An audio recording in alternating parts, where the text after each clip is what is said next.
Video kali ini berisi penjelasan mengenai introduksi kitab Yeremia. Yeremia adalah nabi yang melayani sejaman dengan Zefanya, Habakuk, Daniel, dan Yeskiel. Disebutkan di dalam Yeremia 1 ayat 1 bahwa ia adalah keturunan imam. Dia adalah anak dari Hilkia dan tinggal di kota Anatot yang terletak 2 mil di sebelah utara Yerusalem. Yeremia melayani dalam rentang waktu yang cukup luas. Dia melayani selama Yehuda berada di bawah kekuasaan Mesir dan Asyur tahun 627 sampai 605 sebelum Masehi, Babel pada waktu 605 sampai 586, dan ketika periode Yehuda sudah mengalami kehancuran, yaitu 586 sampai 580 sebelum Masehi. Kita masuk di dalam latar belakang kitab. Yeremia melayani pada tahun 627 sebelum Masehi. Ya, di sini adalah periode wafatnya Asyurbanipal, yaitu Raja Asyur.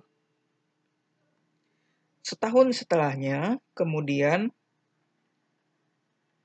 Babel bangkit dan menjadi sebuah kekuatan yang besar.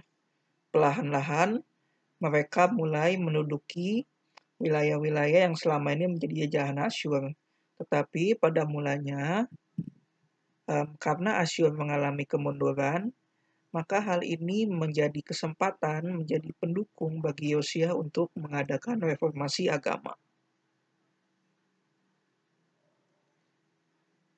Pada tahun 605 sebelum Masehi, Yosia wafat dan kemudian digantikan oleh anaknya. Karena Yosia kalah pada waktu dia mencoba menghadang perang antara Firaun dan juga bangsa Babel, maka di situ kemudian Firaun berbalik menguasai Yehuda. Semenjak saat itu, maka Yehuda berada di bawah kekuasaan dari Mesir. Ya, setelah itu Mesir dikalahkan oleh Babel, dan Babel bergantian menjadi pihak yang berkuasa atas Yehuda. Pada tahun 586 sebelum Masehi, ini adalah tahun kehancuran Yehuda, pembuangan secara total, kemudian berhentinya penyembahan di Bait Suci karena Bait Suci beserta seluruh kota Yerusalem dihancurkan dengan total oleh Babel. Ya. Kemudian pada tahun 570, ini adalah periode kehidupan dari bangsa-bangsa Yehuda sesudah pembuangan. Kita masuk di dalam penulis dan tahun peristiwa. Ya, menurut tradisi, Yeremia yang menulis dari kitab Yeremia, sekalipun mungkin saja Baruk asistennya ikut membantu di dalam penulisan kitab ini. Ya, di akhir pelayanan, Yeremia dipaksa untuk mengungsi ke Mesir. Seperti itu. Ya, ini adalah bukti-bukti internal mengenai kepenulisan dari kitab Yeremia. Tujuan penulisan dari kitab Yeremia dapat dilihat dari pasal 1 ayatnya yang ke-10. Saya akan membacakan. Ketahuilah pada hari ini aku mengangkat engkau atas bangsa-bangsa dan kerajaan-kerajaan untuk mencabut dan merobohkan, untuk membinasakan dan meruntuhkan, untuk membangun dan menanam. Ada hal yang bisa kita pelajari dari satu bagian ayat ini. Yang pertama, kitab Yeremia menyampaikan penghukuman Tuhan. Yang kedua, kitab Yeremia menyampaikan berita pengharapan. Berita penghukuman pertama kali diarahkan kepada Yehuda karena mereka telah melupakan Tuhan dan berbalik menyembah Allah lain. Mereka juga melakukan ketidakadilan sosial, mereka tidak mengerjakan kasih, tapi sebaliknya mereka menindas orang-orang yang miskin. Kemudian juga ada penyalahgunaan bait suci dan korban.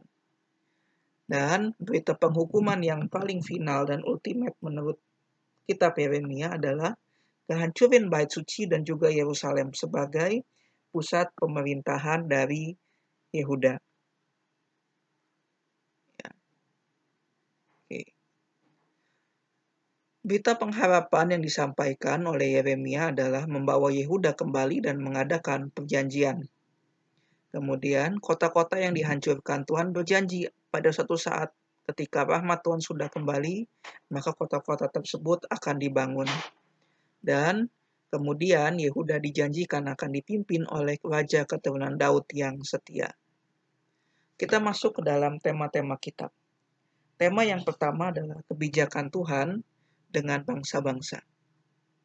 Sekali lagi, perhatian di sini adalah cara Tuhan melakukan prinsip pembalasan dalam konteks bangsa-bangsa, bukan individu. Di dalam Yeremia 18 ayat 7-11, di sana dikatakan mengenai hukuman bergantung kepada respon. Apabila Tuhan sudah merancangkan hukuman atas suatu bangsa, tetapi kemudian bangsa itu bertobat, maka dikatakan bahwa Tuhan akan menghentikan penghukumannya tersebut. Tetapi jika sebuah bangsa dijanjikan berkat, namun bangsa itu terus-menerus berbuat dosa dan tidak mau bertobat, maka berkat tersebut akan dicabut dan digantikan dengan hukuman. Di dalam konteks ini, yang ada adalah penghukuman atas bangsa dan tidak berbicara tentang penyelamatan dari dosa. Ya, di dalam Yeremia pasal 18 tadi juga hendak menyatakan bahwa tidak ada bangsa yang kekal.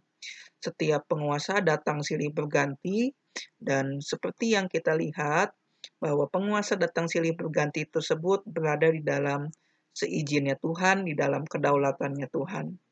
Ya, karena tidak ada konsep penyelamatan dari dosa di dalam berita penghukuman dari Yeremia, maka penghukuman ini bersifat fisik dan temporal. Temporal artinya terikat dengan waktu. Tema yang kedua adalah perjanjian yang baru. Namun ada hal yang harus kita pahami dengan baik di sini. Perjanjian baru di sini tidak berarti benar-benar berbeda dengan perjanjian Musa. Yang berbeda hanya tempat penulisan perjanjian tersebut. Dikatakan bahwa tadi perjanjian yang lama ditulis di loh batu. Sedangkan perjanjian yang baru ditulis di dalam loh hati manusia. Di dalam loh hati umat Tuhan. Ya, di dalam PB, nubuat dari Yeremia ini digenapi dengan sempurna hanya melalui karya Yesus Kristus dengan berdiamnya Roh Kudus di dalam diri orang-orang percaya.